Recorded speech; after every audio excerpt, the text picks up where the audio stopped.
आम्हाला मतविभाजनाची गरज नाही आहे. आमच्या अर्पिताताई शिंदे आणि सर्व नगरसेवक 51% मतं घेऊन 2/3 बहुमताने निवडून येणार आहे. मतविभाजनामध्ये भाजप विश्वास करत नाही. मतविभाजनामध्ये कधी आम्ही विश्वास केला नाही. नाना पटोले हे मानसिक संतुलन बिघडलेले नेते आहेत. बंदी वगैरे हे वैफल्यग्रस्त मानसिकतेमध्ये काँग्रेस पार्टी आली आहे. काँग्रेस पार्टी रोज किंचित होत चाललेली आहे. या ठिकाणी पूर्ण लढत होत आहे. मतविभाजनासाठी काय नेमकं म्हणणं, मतविभाजन कसं टाळणार? आम्हाला मतविभाजनाची गरज नाही आहे.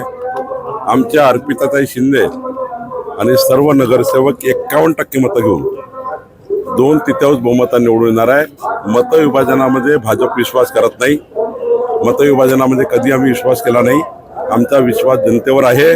51% मतं घेऊन भाजप जिंकेल असा मला विश्वास आहे. आपण पट्ट्याचा विषय घेतला होता, त्यावरून आता नाना पटोले टीका केली आहे. नाना पटोले म्हणतात बाप का राजे. नाना पटोले हे मानसिक संतुलन बिघडलेले नेते आहेत. त्यांच्या विधानसभेत ते केवळ 200 मतांनी निवडून आले आणि पुढच्या वेळी त्यांना असं वाटतं की भारतीय जनता पार्टी त्यांची जमानत जप्त करेल आणि म्हणून त्यांना थोडा आता ते मी परवा साकोलीत गेल्यामुळं साकोलीमध्ये संपूर्ण साकोलीचे पट्टे वाटपाचा निर्णय घेतल्यामुळं त्यांची साकोली जागा ही त्यांच्या हातून जाते आहे आणि म्हणून ते वैफल्यग्रस्त मानसिकतेने बोलतात आहे. भाजपा बाटलेला पक्ष आहे. फोडाफोडीशिवाय त्यांना काहीच दिसत नाही असं माणिकराव कोकाटे बोलले. माणिकराव कोकाटे का बोलले मला तपासावं लागेल. आता तुम्ही मला सांगताय तपासून बोले. दुसरीकडे माणिकराव कोकाटे असं बोलले की मला खोटं मी माणिकराव कोकाटे काय बोलले, माणिकराव कोकाटे काय बोलले हे मी तपासून बघेल. एकनाथ शिंदेने उपरोधक टोला एकनाथ खडसेंनी उपरोधक टोला लगावलाय.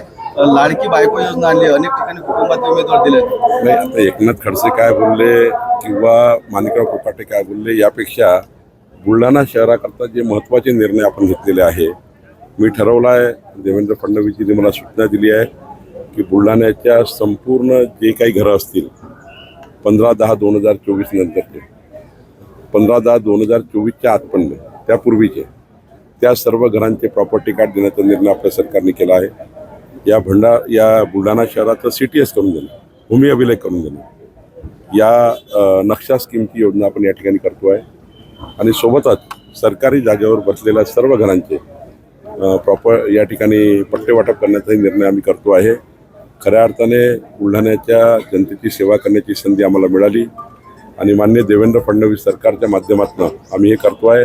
मला विश्वास आहे की जर प्रॉपर्टी कार्ड लोकांचं असेल, जनतेच्या मालमत्तेचं आम्ही रक्षण करू, जनतेच्या जीवाचं रक्षण आम्ही करू. या ठिकाणी जे काही या शहरामध्ये जनतेच्या मनात एक राग आहे, त्या रागातून या ठिकाणी आमच्या अर्पिताताई निवडून येतील आणि विकासाच्या योजनेकरता आम्ही अर्पिताताईला प्रचंड मदत करणार आहोत आणि मला विश्वास आहे केंद्राचं सरकार, राज्याचं सरकार, डबल इंजिन सरकारच या विकास बुलढाण्याचा करू शकतं आणि म्हणून अर्पिताताईला 51%च्या वर मतं मिळतील असा मला विश्वास आहे आणि 100% अर्पिताताई निवडून येतील. मुख्यमंत्री एकनाथ शिंदे असं म्हणतायत की आम्ही युती धर्म पाळतोय. भाजपाने देखील युती धर्म आम्ही पाळतो आहे.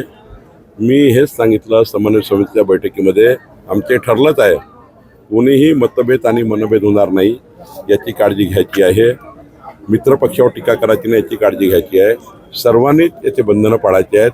मित्रपक्षांनी बंधन पाळायचे आहे, कोकाटेजींनी बंधनं पाळायचे आहे, चंद्रशेखर बावनकुळेंनी बंधनं पाळायचे आहेत, सर्वांनीच बंधनं पाळायचे आहेत. महायुतीचा धर्म निभवायचा आहे. काहीही करून स्थानिक लेवलला काही झालं तरी राज्यातली महायुती महत्वाची आहे, ती आम्ही टिकवणार आहोत. मध्ये जे वृक्षतोड होते त्याच्या विरुद्ध ठाकरेची शिवसेना जे आहे ते आंदोलन करते, कसं पाहताय? त्यामध्ये आमची उच्चस्तरीय समिती आहे. माननीय मुख्यमंत्र्यांच्या अध्यक्षतेखाली एक समिती आहे.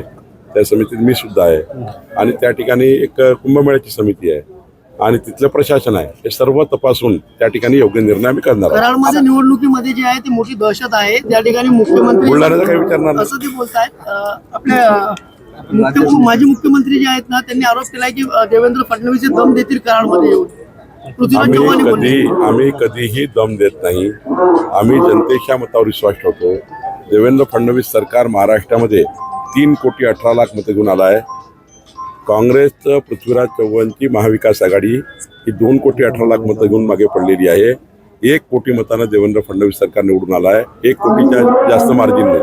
आणि आता आपलं सरकार महाराष्ट्राचं सरकार हे 2047 पर्यंत महाराष्ट्रात राहणार आहे आणि त्यामुळं ते जे आहे पृथ्वीराज चव्हाणजी वगैरे हे वैफल्यग्रस्त मानसिकतेमध्ये काँग्रेस पार्टी आली आहे.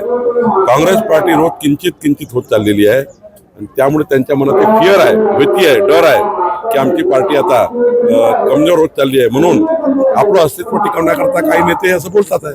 कशाचे संकेत म्हणाले? नाही, मला वाटतं ते एखाद्या तिथल्या काहीतरी भाषणाचा संदर्भ असेल, पण ओव्हरऑल असं कधीच नाही आहे. आमची महायुती ही भक्कम आहे. महायुती आम्ही त्या ठिकाणी भक्कमपणे चालवलेली आहे आणि राज्याची लोकल काही निवडणुकीमध्ये काही एखादा विषय असेल, पण राज्यामध्ये महायुतीचाच आमचा संकल्प आहे. मनभेद होणार नाही याची काळजी आम्ही घेतो आहे आणि कोणीही त्या ठिकाणी महायुतीमध्येच आम्ही सारे पुढच्या काळामध्ये काम करणार.